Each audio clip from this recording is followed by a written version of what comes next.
രാത്രി ലൈവില് സിബിനും കൂട്ടരും ഭയങ്കര പ്ലാനിങ്ങിലാണ്. ക്യാപ്റ്റൻസി ടാസ്കിനെ കുറിച്ചാണ്, അല്ലെങ്കിൽ ക്യാപ്റ്റൻ ആരാകണം ഇനി വരുന്ന ആഴ്ചയിലെ ക്യാപ്റ്റൻ എന്നുള്ളതാണ് അവരുടെ ചർച്ച. പൂജയും സിബിനാണ് മെയിൻ ആയിട്ട് അവിടെ സംസാരിച്ചുകൊണ്ടിരിക്കുന്നത്. സിബിൻ പറയുന്നത് ഈ ആഴ്ച ഇനി ആരെ ക്യാപ്റ്റൻ ആക്കണം, നമുക്ക് എന്ത് ചെയ്യാൻ പറ്റും, അതിൽ എത്ര പേരെ നമുക്ക് ക്യാപ്റ്റൻസിയിലേക്ക് നോമിനേറ്റ് ചെയ്യാൻ സാധിക്കും എന്നൊക്കെ പൂജയുടെ അടുത്ത് ചോദിക്കുന്നുണ്ട്. പൂജ പറയുന്നുണ്ട് നമുക്ക് 2 പേരെയാണ് ക്യാപ്റ്റൻസി ടാസ്കിലേക്ക് നോമിനേറ്റ് ചെയ്യാൻ കഴിയുന്നത് എന്ന് പൂജ പറയുന്നുണ്ട്.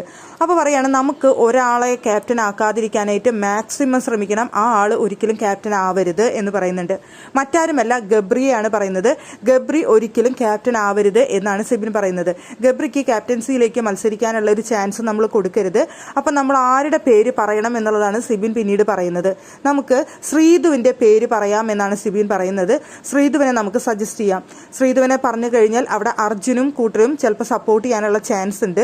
അപ്പം നമുക്ക് ശ്രീധുവിന്റെ പേര് പറയാം. അപ്പോൾ ശ്രീധുവിന്റെ പേര് പറഞ്ഞു കഴിഞ്ഞാൽ മറ്റുള്ളവരെ അത് ഇൻഫ്ലുവൻസ് ചെയ്യിക്കണമെങ്കിൽ നമ്മൾ ആദ്യം തന്നെ ശ്രീധുവിന്റെ പേര് പറഞ്ഞ് മറ്റുള്ളവരെ മനസ്സിലേക്ക് അത് കൊടുത്തു കഴിഞ്ഞാൽ അവർ ഇൻഫ്ലുവൻസ് ആവും. അപ്പോൾ ഓട്ടോമാറ്റിക്കലി എല്ലാവരും ശ്രീധുവിന്റെ പേര് പറയും. അങ്ങനെ ശ്രീധുവിനെ ക്യാപ്റ്റൻസിയിലേക്ക് കൊണ്ടുവന്ന് ശ്രീധു ക്യാപ്റ്റൻ ആവട്ടെ, ഗബ്രി ക്യാപ്റ്റൻസി ടാസ്കിലേക്ക് വരരുത്, ക്യാപ്റ്റൻ ആവേ ചെയ്യരുത് എന്നാണ് സിബിന്റെ പ്ലാൻ. സിബിന്റെ പ്ലാൻ എന്താണെന്ന് വെച്ച് കഴിഞ്ഞാൽ ഗബ്രി അടുത്ത ആഴ്ചയിൽ നോമിനേഷനിൽ വരണം. ഗബ്രി അടുത്ത ആഴ്ച നോമിനേഷനിൽ വന്നു കഴിഞ്ഞാൽ പുറത്തു പോകാനുള്ള ചാൻസ് ഉണ്ട് എന്ന് വൈൽഡ് കാർഡ് മത്സരാർത്ഥികൾക്ക് നല്ല ധാരണയുണ്ട്. പുറത്ത് അത്രയും ഹേറ്റേഴ്സ് ഉള്ള ആളാണ് ഗബ്രി.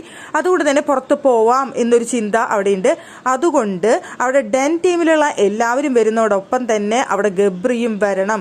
അവിടെ ക്യാപ്റ്റൻ ആയി കഴിഞ്ഞാൽ നോമിനേഷനിൽ വരില്ല. അതുകൊണ്ട് തന്നെ ഗബ്രി നോമിനേഷനിൽ വരാനുള്ള പഠിച്ച പണി 18 സിബിൻ നോക്കിക്കൊണ്ടിരിക്കുന്നത്. അങ്ങനെ ഗബ്രിയെ പുറത്താക്കുക എന്നുള്ളതാണ് സിബിന്റെ ഇപ്പോഴത്തെ ലക്ഷ്യം.